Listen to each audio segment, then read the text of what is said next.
Univers 2, galaxie Soie. Nuages de particules sur la corne sud. Soleil blanc. Planète Pesacrata. Les Pesacratiennes ressemblent en beaucoup de points à la race humaine. Une tête avec une bouche, 2 yeux, 2 oreilles et un nez.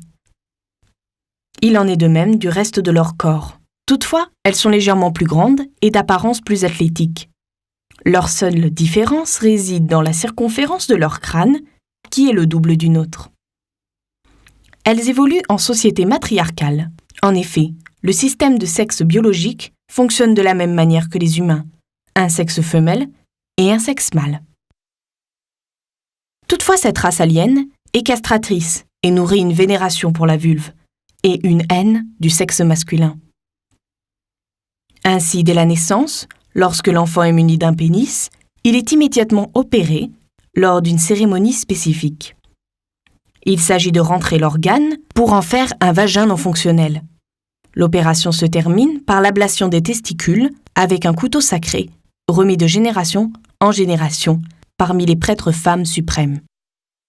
Leur alimentation est constituée d'un seul fruit, qui pousse uniquement sur leur planète et qui leur procure tous les besoins nutritifs dont elles ont besoin pour mener à bien leur activité quotidienne.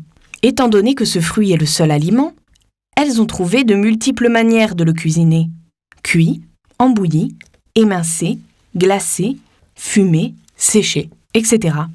Malgré une apparence tribale et proche de la nature, les Pesacratiennes sont technologiquement supérieures à nombre d'autres aliens.